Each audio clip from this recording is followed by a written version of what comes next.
My name is Vina, aka Miss WOC Reader, and welcome back to my channel. It feels kind of weird sitting here to film a TBR video when every month I've been telling you I've been having trouble sticking to my TBR like I normally do. I used to be so good at reading all my arcs in a timely manner, and lately life has just been a mess, and I'm like, I'll pick it up when I pick it up. But there are a lot of things that I'm hoping I'll be more in the mood for during the month of August, so I did want to talk about those today. There's definitely going to be some carryover July books. Like, there's a couple days left at this time of filming, but like, I know I'm not going to finish them. If I finish 2 books over the next few days, hallelujah. I don't know which ones I'm going to finish to carry over yet, so I'm just not going to do the carryovers this time. But like I said, I have a lot of hopefuls. Like, as we're getting into the cooler weather, well, not really because it's so hot. But as we're getting more into the fall spirit, there's like some shifting in what I want to read. And lots of cool anticipated stuff coming out. So let's get into it. The Dead Cattail Assassins. I did not get to pick this one up at all, and I should have, because it's not that long, but this is definitely a first week of August read. I like P. Djeli Clark's novellas, which this is. It's his longer form stuff that I haven't really been able to get into. So I think when I read this one, I'll be able to know if he is the author for me. I have Beware of the Heartman, and this one is by Airborne. She sent me a copy, which I thank her so much for. She sent me a copy of like every one of her books so far, and I really do appreciate it because I love to support Caribbean authors. And this sounds like it's going to be a great. It is the sequel to Josephine Against the Sea, which I loved down. So it says, for once, everything in 12-year-old Josephine's life is going according to plan.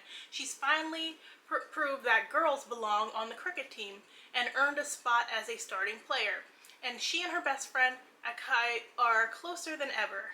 But then a series of disasters strike. Akai suddenly seems to have a new best friend, the annoyingly perfect Lynn.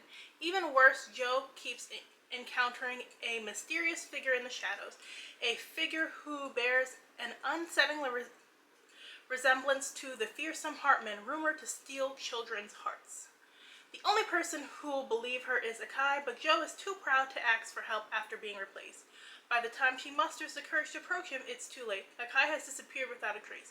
He's been taken by the Hartman, and Joe knows that if she doesn't find his lair soon, Akai will be lost forever.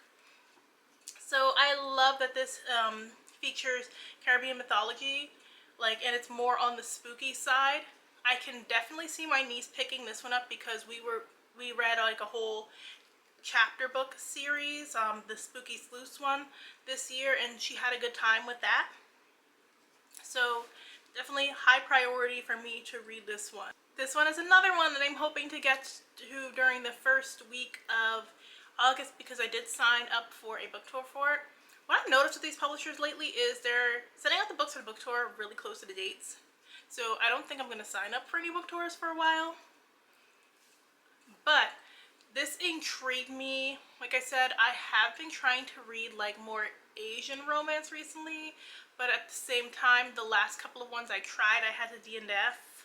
But this is from a different publisher, so like different vibes, different editing, like different taste. I think I'll probably enjoy this one more. The cover is stunning. So it says Renego's life looks perfect. She's 30 and beautiful, runs a glamorous company in London, and is dating a hot Taiwanese pop star. Well, she was. Dumped by her supposed boyfriend, she just wants to curl up on the couch with a pint of Ben & Jerry's when her father calls. He's retiring, and thanks to the screw-ups of her wastrel brothers, he is considering her as the next CEO of the family business, one of the largest conglomerates in Southeast Asia. As if that wasn't enough, Renee bumps into Yap Ket-seong, her first love, who broke her heart. Her feelings for him come roaring back as they spend one hot night together, but Ket-seong is seeking revenge for his family and neither of them has time for anything more. So they try an experiment, just friends. After all, what can go wrong? It says it's 352 pages, which is still a little bit lengthy for how I like my romance, but I feel like this is gonna be fun. You know, I like those fun, like almost a little bit over the top, but not like in a meta kind of way romances. I feel like this is going to give me a little bit of glitz and glamour, so I'm really hopeful. Moko Magic is one that I received from the editor, so shout out to Ashley for sending it my way. And I actually did not read the synopsis. I just kind of read basically everything Tracy Baptiste puts out since the Jumbies. There's just like one short story of hers that I haven't read yet, but everything else, like, I'm gonna read it. Like, I gotta support my Trini authors, you know? So it says, 12-year-old Misty and her mother have just moved from Trinidad to Brooklyn in time for the annual carnival celebrations over Labor Day weekend. Misty has plenty to deal with getting used to living with her cousins, Aiden and Brooke. But on top of that, really strange things begin to happen. A ball of feathers in the basement starts squeaking and rolling around. When Misty and her cousins eat pieces of mango achar, flames shoot out of their mouths. Most disturbing of all, Misty begins to see visions of the future, scary visions that soon come true. Misty discovers that she and her cousins come from a long line of Mokos, people who have special powers meant to help them protect their community. The trio is just learning about their skills when Misty senses something watching her. And then each of the carnival events is disrupted by a different disaster. Some kind of evil force is clearly trying to stop the festivities. But why? And will Moko magic be enough to save the day? Weirdness and wonders abound in this celebration of Afro-Caribbean culture by the author of the beloved Jumbies series. So like I said, I'm reading this one for the culture. And I mean, it is a little thick, but I'm hoping it's a good time. I also have An Academy for Liars, which I did not love House of Hunger, okay? I love The Year of the Witching. I related to that one so much as somebody who grew up in a Christian household. I loved like the dark fantasy of it all. I've seen people call it horror. I wouldn't necessarily call that one horror. I tried with House of Hunger. That one wasn't really horror to me either, and like that one didn't have a plot. So this is my third like try for her. This is the book that is going to tell me if I actually like Alexis Henderson's writing or if I just like that one book. And this is like dark academia. So it says, Lennon Carter's life is falling apart. Then she gets a mysterious phone call inviting her to take the entrance exam for Drayton College, a school of magic hidden in a secret pocket of Savannah. Lennon has been chosen because, like everyone else at the school, she has the innate gift of persuasion, the ability to wield her will like a weapon, using it to control others, and in rare cases, matter itself. After passing the test, Lennon begins to learn how to master her devastating and unsettling power.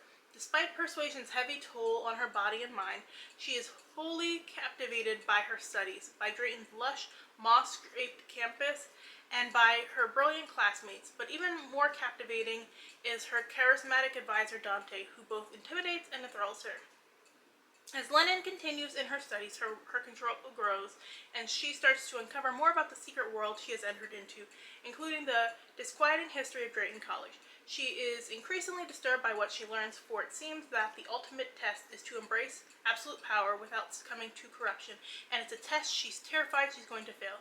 So, like, typical, like, dark academia. I'm actually reading, like, a dark academia, like, fantasy right now. So when I finish that one, I will let you guys know all about it. Like, I'm really curious to see what she does. I know she's really, really good at writing atmosphere, so no doubt there's going to be a lot of pretty descriptions, but I want to really feel for the characters, which I didn't feel for the characters or the world or the story in House of Hunger, but since this is the opposite, like, I'm hoping it captivates me. Last but not least is one that I've been anticipating all year, Immortal Dark by T.S. Garma. And I have beta read for Tejas, not this book, but middle grade fantasy she was working on. So I know her writing style, and I know like she's like a good writer. I just don't know about this particular one. Like I said, I haven't read it, and it's different vibes, but I'm very hopeful about it. So this is like supposed to be vampire dark academia. Orphaned heiress Keaton Adan grew up far from the arcane society she was born into, where human bloodlines gain power through vampire companionship. When her sister June disappears, Keaton is convinced a vampire stole her, the very vampire bound to their family, their cruel yet captivating Susanos Sagat. To find June, Keaton must infiltrate the elite Uxley University, where students study to ensure peaceful coexistence between humans and vampires and inherit their family legacies. Keaton must survive living the Susanos. Keaton must survive living with Susanos, even though he does everything he can to drive her away. It doesn't matter that Susanos' wickedness speaks to Keaton's own violent nature and tempts her to surrender to life of darkness. She must find her sister and kill Susanos at all costs. When a murder mirroring June's disappearance shakes Uxley, Keaton sinks further into the ruthless underground of vampires, risking her very soul. There she discovers a centuries-old threat, and June could be at the center of it. To save her sister, Keaton must bring Uxley to its knees and either break free from the horrors of her own actions or embrace the dark entanglements of love and the blood it requires. I got a little tongue-tied there. I'm sorry for that really bad reading. But basically, yeah, you know, special secret school, gotta infiltrate it, dark secrets theme going on with some of the books that I'm reading lately. And as somebody who is writing a fantasy that's at a university, but it's not like a magical university, I'm kind of also interested in seeing how they do things, because everything with mine is like completely underground, where this is like underground to an extent, but also more in the open. But yeah, that's everything thus far that I plan on reading in September. Like, my audiobooks haven't come in yet for September. They definitely should soon, and you'll see what I kind of pick in that regards when I get those. But I'm gonna link them all in the description box, so if you are interested in any of them and you do shop on Amazon, if you click my link, I get a small kickback if you make a purchase. So if you want to support this channel that way, go ahead and do that. Hit the like button, leave me a heart emoji if you made it to the end of this video, and you know, let me know if any of these books sound interesting to you. If you like this video, make sure and hit that like button. Thanks so much for watching. I will see you guys in the next one. Bye, guys!